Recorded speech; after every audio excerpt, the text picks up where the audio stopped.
Buonasera e benvenuti a TG Sicilia, vediamo insieme le principali notizie.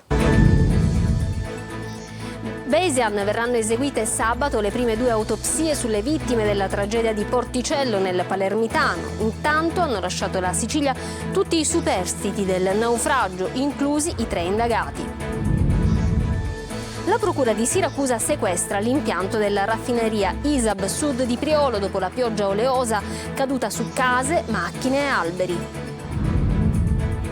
Renna sta meglio ma resta ricoverato. Previsto a metà settembre il ritorno a casa dell'arcivescovo di Catania, che scrive una lettera indirizzata a sacerdoti e diaconi. Prima i guai provocati dalla siccità e dalla crisi idrica, ora dai temporali. Non c'è pace per gli agricoltori siciliani che mostrano i danni causati dalla grandine a uliveti e vigneti. Palermo non ricorda più Libero Grassi, l'amarezza del nipote dell'imprenditore ucciso dalla mafia 33 anni fa perché rifiutava di pagare il pizzo. Oggi le commemorazioni istituzionali. Il paziente è uno scassamaroni, la frase shock nel referto dell'ospedale di Avola e la strana scoperta di un paziente sulla lettera delle sue dimissioni. Scatta il procedimento disciplinare. La Procura di Barcellona ha chiesto il processo per 6 persone ritenute responsabili del devastante incendio a Stromboli durante le riprese della fiction della Rai sulla protezione civile. Ultime ore di calciomercato, il Catania è pronto a ufficializzare anche l'attaccante Roberto Inglese. A Milano l'incontro decisivo tra l'ex Parma e la dirigenza rossazzurra.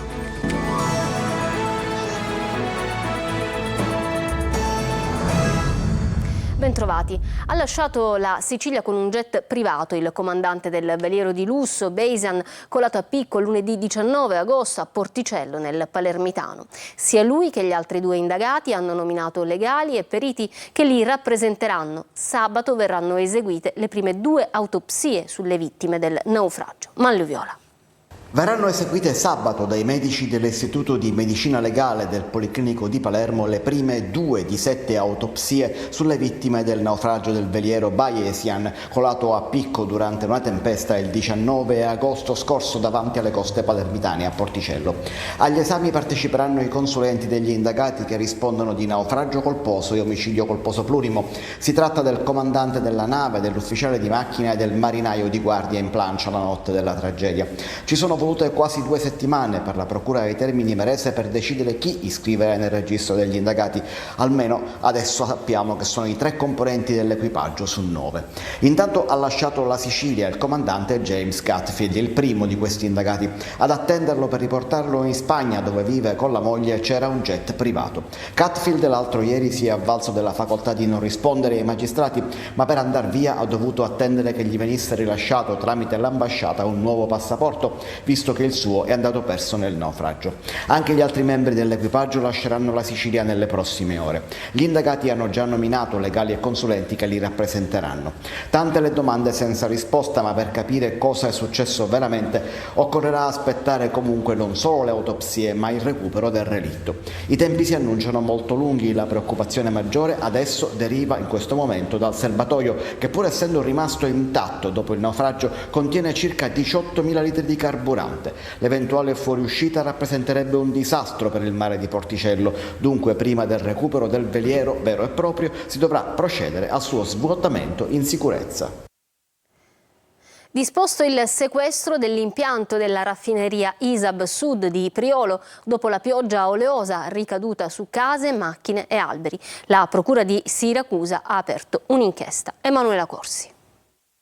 È stato sequestrato l'impianto topping della raffineria ISAB Sud di Priolo dopo la pioggia di idrocarburi che si è verificata lunedì mattina nell'area di Città Giardino, frazione di Melilli al confine con Siracusa.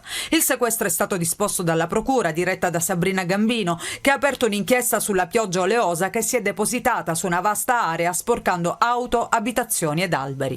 A lanciare l'allarme sono stati alcuni residenti della zona che hanno realizzato dei video a testimonianza di quanto denunciato. In in particolare su uno sfiaccolamento di uno stabilimento ricadente nell'area del petrolchimico di Priolo, come peraltro segnalato dal senatore del PD Antonio Nicita, autore di un'interrogazione parlamentare ai ministri Pichetto Fratin, Urso e Schillaci. Anche i sindacati vogliono vederci chiaro sulle manutenzioni effettuate pochi mesi fa all'impianto. Quello che noi ci chiediamo è come mai un impianto che viene dalla manutenzione abbia potuto manifestare un problema del genere. Abbiamo chiesto un incontro all'azienda per vederci più chiaro sicuramente. Per noi la sicurezza e l'ambiente è il primo punto che noi abbiamo, il primo punto di dialogo con le aziende. Per il sindacato è fondamentale tutelare il lavoro ma anche la salute dei cittadini. Il lavoro è fondamentale, ma a patto che non si intacchi la salute dei lavoratori e dei cittadini. Nonostante il provvedimento cautelare disposto dalla Procura, però l'impianto continua ad essere funzionante. Tornerò a Catania nella seconda metà di settembre, ma aspetto l'ok dei medici. L'arcivescovo Luigi Renna, con una lettera indirizzata ai sacerdoti e ai diaconi, li informa sulle sue condizioni di salute. Nel frattempo, da ricoverato continua la riabilitazione. Adelaide Barbagallo. La gratitudine a Dio, la preghiera e il suo costante pensiero alla Chiesa di Catania. Sta meglio Monsignor Luigi Renna e dal Centro Cuore Morgagni, dove tuttora si trova ricoverato, ha scritto una lettera ai sacerdoti e ai diaconi per informarli sul suo stato di salute dopo l'infarto avuto l'11 agosto scorso e per indicare alcune piste di cammino. Ho iniziato la riabilitazione, scrive Renna, aspetto che siano i medici stessi a darmi il via libera per tornare a casa. Ma non andrà in arcivescovado, il primo periodo di convalescenza lo trascorrerà nella residenza Santissimo Salvatore di Via Grande, ex villaggio Madonna degli Ulivi, anche perché, spiega, è vicino al centro per la riabilitazione. Conto di tornare a Catania, se le condizioni lo permetteranno, nella seconda metà di settembre. Nella lettera l'arcivescovo ringrazia tutti per l'affetto e per la preghiera. Ho sentito un vero abbraccio di tutto il presbiterio e di tutta la diocesi e affetto che ricambio con la preghiera e con il desiderio di riprendere a servire questa nostra Chiesa con amore, ma certamente facendo tesoro del segnale che il cuore mi ha dato e quindi usando maggiore prudenza sia nella cura della salute sia nell'accumulare un numero eccessivo di impegni. Questa esperienza di fragilità della salute, scrive l'arcivescovo, si traduce in gratitudine al Signore che mi ha beneficato e in un'attenzione più spiccata per le situazioni di malattia che purtroppo anche nel nostro presbiterio ci sono e vanno sostenute con la preghiera e con l'amicizia. Salute permettendo, l'arcivescovo dovrebbe incontrare i sacerdoti e la diocesi il prossimo 13 settembre in seminario e in seguito potrebbe partecipare al convegno ecclesiale diocesano confermato per le date del 18 e 19 settembre al Santuario di Monpileri. Nella lettera, infine, l'arcivescovo invita tutti i fedeli a pregare il beato Giuseppe Benedetto Dusmet, che quest'anno verrà ricordato in cattedrale il prossimo 25 settembre, a 130 anni dalla sua morte. Dopo la siccità, il maltempo, come se non fossero bastati i guai provocati dalla crisi idrica, gli agricoltori adesso verificano i danni provocati dalla grandine, che ha colpito soprattutto uliveti e vigneti. Francesco Loi. Parabrezza delle auto distrutti sulla Palermo-Sciacca, uliveti e vigneti seriamente compromessi. Nella Valle del Belice, tra Salaparuta, Poggioreale e Gibellina, il danno potrebbe superare il 1,5 milioni di euro. Sono gli effetti del maltempo, soprattutto della grandine, grande come palline da ping pong. Se pensate che la pioggia delle ultime ore possa aver cancellato la siccità, vi sbagliate. Sui social e sui media abbiamo visto che l'agricoltura sta gioendo, hanno scritto degli articoli. È finita la siccità, è finita la siccità. Non è così, è caduta così tanta acqua in così poco tempo che neanche il terreno l'ha potuto assorbire. Questa grandine ha creato dei problemi all'uva perché prossimamente, il prossimo mese c'è la raccolta dell'uva e tutte le olive che già erano mature sono state devastate. Per decretare la fine della siccità servirebbero giorni e giorni di pioggia. Quando saranno caduti, sarà piovuto, ha piovuto per 20 giorni, quando gli animali avranno l'erba nel pascolo, ma tutto questo dopo che ha piovuto così tanto per nascere l'erba passeranno almeno 50-60 giorni. Ma il comparto guarda al G7 Agricoltura, che si riunirà a Siracusa a settembre. Gli aiuti arrivati finora sono pochi, serve qualcosa di più concreto, dicono. La politica ha abbandonato completamente l'agricoltura, ha dato degli aiuti, questi pochissimi aiuti non possono bastare per il danno causato dei 20 mesi di siccità. E a proposito di aiuti, 40 milioni di euro per sostenere le imprese agricole siciliane colpite dalla siccità. sono in arrivo. La Giunta regionale ha dato il via libera alla proposta di declaratoria di calamità naturale che consente di intervenire in favore delle aziende che hanno subito danni soprattutto per le colture di cereali, legumi e foraggio. Sono 15 milioni di euro stanziati dal Ministero dell'Agricoltura, altri 10 milioni previsti nella manovra finanziaria approvata all'ARS. Altri 15 milioni di euro saranno erogati con un bando del commissario delegato per l'emergenza idrica pubblicato proprio oggi. Palermo non ricorda più Libero Grassi, l'amarezza del nipote dell'imprenditore ucciso dalla mafia 33 anni fa perché si rifiutava di pagare il pizzo alla mafia. Polemica anche la famiglia. La figlia Alice dice: ogni anno conto le persone buone di questa città che continuano a manifestare solidarietà. Stamane le commemorazioni istituzionali. Marco Gullà. È stato il primo a dire no al pagamento del racket, del pizzo, in un periodo in cui la mafia uccideva senza pietà. E per questo Libero Grassi fu assassinato alle 7:30 di 33 anni fa, mentre come tutte le mattine si recava al lavoro nella sua azienda tessile. Nel manifesto affisso ogni anno dei figli si legge: il 29 agosto 1991 qui è stato assassinato Libero Grassi, imprenditore, uomo coraggioso, ucciso dalla mafia, dall'omertà, dell'associazione degli industriali, dall'indifferenza dei partiti, dall'assenza dello Stato. Oggi il ricordo. Significa che conto i buoni di questa città che vengono e continuano a venire, vedo tanti amici in questa occasione e mi fa piacere. È chiaro che per me ogni giorno il dolore e il ricordo di questa vicenda. Ma non mancano le polemiche e alla domanda se Palermo ricorda Libero Grassi, questa è la risposta del nipote dell'imprenditore ucciso da Cosa Nostra. Persone che sono qui sicuramente, il resto della città è difficile a dirlo. Io penso che ci sia sempre un grosso gap tra l'immagine che la città vuole dare di sé e come sia la città realmente. Questo non vale solo per Palermo, vale per tutte le questioni in tutto il mondo. Penso che sia responsabilità di chi conserva questa memoria avvicinarsi anche al resto della società. Nel frattempo l'assessore comunale Maurizio Carta ha annunciato che il prossimo anno il parco Libero Grassi, abbandonato e nel degrado, sarà aperto e da settembre inizieranno i lavori. La strana scoperta di un paziente sulla lettera di dimissioni dell'ospedale. I medici del pronto soccorso di Avola lo hanno definito scassamaroni, nero su bianco. Ce ne parla Francesco Aloi. Andare al pronto soccorso e scoprire di essere uno scassamaroni è quanto è accaduto ad un 33enne di Avola. Da tempo soffre di mal di stomaco e più volte ha dovuto ricorrere alle cure dei medici del Di Maria. Ed è qui che gli è stato attribuito questo epiteto scoperto al suo rientro a casa. Tutto è successo martedì. Noi abbiamo rintracciato il ragazzo, che al momento preferisce non farsi intervistare. Nella telefonata, però, non ci ha nascosto la sua amarezza nel leggere scassamaroni, ma ci ha anche detto che altre volte lo avrebbero definito con epiteti simili. Nel pronto soccorso, dove qualche giorno fa è stato mandato a casa un paziente poi morto, avrebbe avuto un infarto in corso, al giovane avrebbero fatto una puntura al gluteo, senza fargli togliere lo slip. Insomma, forse è il caso che al Di Maria arrivino gli ispettori, si commenta nella cittadina a pochi chilometri da Siracusa. Intanto il giovane non ci nasconde che è intenzionato a sporgere formale denuncia, quindi anche al di fuori dei social. E a proposito di quanto abbiamo sentito, il direttore generale dell'ASP di Siracusa, Alessandro Caltagirone, ha richiesto l'avvio di un procedimento disciplinare nei confronti del dirigente medico responsabile di quanto accaduto al pronto soccorso dell'ospedale di Avola.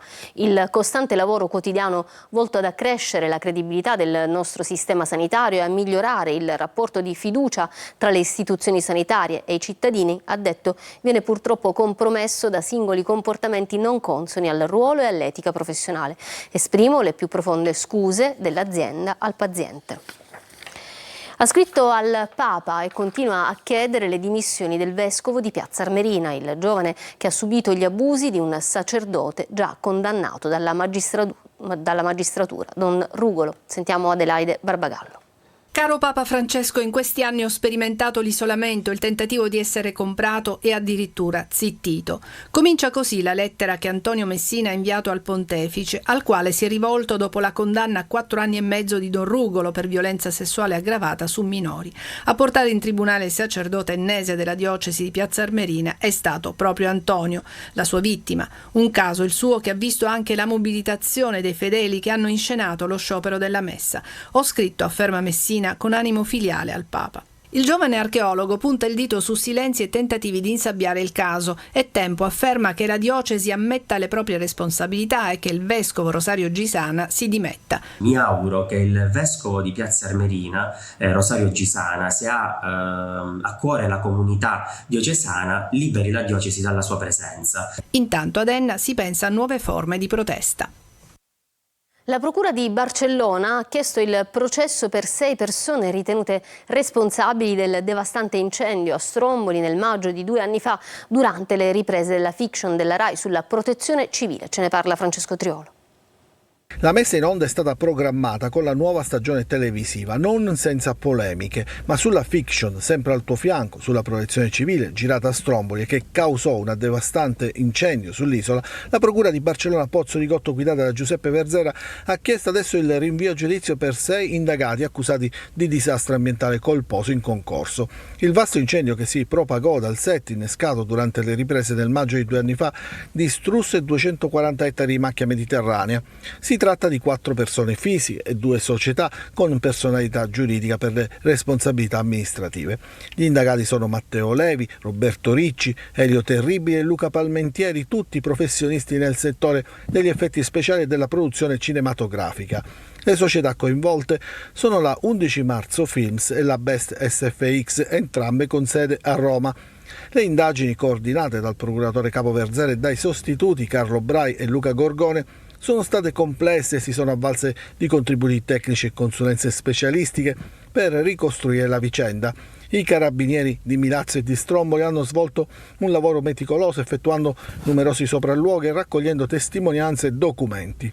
Il disastro ambientale che ne è seguito ha suscitato un'ondata di polemiche e indignazione tra gli abitanti dell'isola delle Eolie. La devastazione causata da Rogari ha avuto ripercussioni anche sul turismo, una delle principali fonti di reddito per Stromboli, con notevoli danni economici. Nel tentativo di ricucire i rapporti con la comunità locale, la Rai aveva proposto di lanciare la fiction come un evento anteprima che coinvolgesse l'intera comunità, ma gli isolani si sono opposti chiedendo un risarcimento per i danni subiti. Da un meraviglioso luogo turistico di grande bellezza ambientale ad un altro. Andiamo alla Scala dei Turchi, uno dei siti più visitati dai turisti, vicino a Porto Empedocle, dove continua a essere invasa da gente che non rispetta la fragilità della scogliera, costituita da marma, una rara sedimentazione di argilla di grande bellezza. Divieti e raccomandazioni vengono regolarmente ignorati. Qualche giorno fa è stata vandalizzata anche la recinzione. L'ingresso dovrebbe prevedere l'accesso a gruppi non superiori alle 20 persone per volta, ma in tanti denunciano che la gente continua a passare indisturbata a frotte. Pubblico entusiasta a Giardini Naxos per la straordinaria performance della pianista Rita Marcotulli insieme ad Ares Tovalazzi e Israel Varela, protagonisti della prima edizione di Donne in Jazz. Emanuela Corsi. Una serata stellata in riva al mare in compagnia delle grandi star della musica jazz. Pubblico entusiasta al Teatro dell'Aniche di Giardini Naxos per la straordinaria performance della pianista Rita Marcotulli insieme ad Ares Tavolazzi e Israel Varela, protagonisti della prima edizione di Donne in Jazz. Una rassegna organizzata dal Parco Archeologico Naxos Taormina della regione siciliana in collaborazione con il comune di Giardini Naxos e l'associazione culturale Taormina Jazz che ne cura la direzione artistica. Fra i brani in scaletta anche l'omaggio all'indimenticato Pino Daniele, col quale Rita Marcotulli si è spesso esibita con una rielaborazione della celebre Napulè.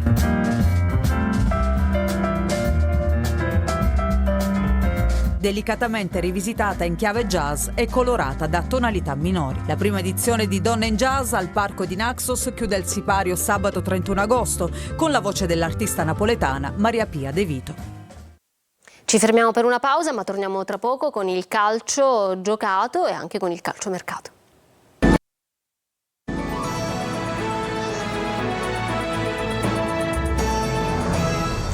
Ritorniamo in studio con lo sport. Il calcio, dopo il primo successo in campionato sulla Cremonese, il Palermo guarda avanti e prepara la sfida interna contro il Cosenza. Sul mercato in arrivo c'è un centroavanti francese. Sentiamo Marco Gullà. La vittoria sulla Cremonese ha regalato uno sprint di entusiasmo e fiducia. Il gioco ancora non convince, ma il Palermo ha giorni e tempo per lavorare e soprattutto crescere. All'orizzonte c'è la sfida di domenica al Barbera contro il Cosenza, l'esordio casalingo che può permettere alla formazione dei Dionisi di incamerare altri punti per risalire in classifica. Intanto domani chiuderà il calciomercato e il Palermo ha fretta di ingaggiare un attaccante. Affare saltato con il Celta Vigo per Allende. I due club non si sono messi d'accordo sulla formula del contratto e allora il DS De Santis ha immediatamente virato su Jeremy Ledoiron del Brest, classe 98, attaccante duttile. Lascerebbe il club francese dopo 4 anni dal suo arrivo, dopo aver realizzato 22 reti e 10 assist in 136 incontri. La trattativa sembra ben avviata col calciatore che presto dovrebbe svolgere le visite di rito. Roberto Inglese è il nuovo attaccante del Catania. In arrivo anche la giovane punta stoppa, ufficializzati Lunetta e Guglielmotti. Sentiamo Sergio Colosi. Ultime ore di calciomercato per le siciliane di Serie C, con il Catania grande protagonista, il DS Faggiano, impegnato a 360 gradi per consegnare al tecnico toscano un organico completo ed affidabile per dare l'assalto alla Serie B. Faggiano ha convinto Roberto Inglese dopo un lungo corteggiamento e un buon rapporto tra i due. Sarà quindi Inglese, 32 anni, con esperienze tra Serie A e B, con Chievo Verona, Napoli e Parma, a guidare l'attacco rossazzurro. Accordo annuale con opzione per il secondo anno. Dalla Sampdoria, dopo il prestito al Catanzaro, in arrivo anche la punta Matteo Stoppa, 23 anni. Già perfezionato il tesseramento dei 5 elementi bloccati. Dopo Raimo, Jimenez e Montalto, tempo di firme ed ufficialità anche per il laterale Davide Guglielmotti. Per lui un contratto triennale. Novarese 30 anni, il nuovo acquisto rossazzurro ha totalizzato 23 presenze in B con il Lecco nella scorsa stagione. Sempre dal Lecco arriva Gabriel Lunetta.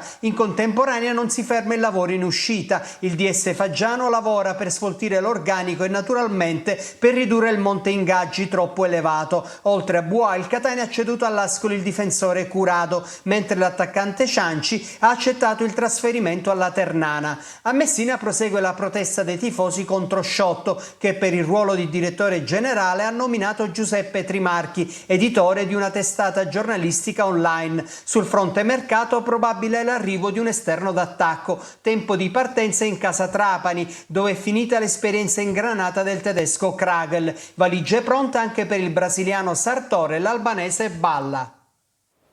Bene, per stasera è tutto. Grazie per essere stati con noi. Io vi lascio alla programmazione di Antenna Sicilia e vi auguro un buon proseguimento di serata. Arrivederci.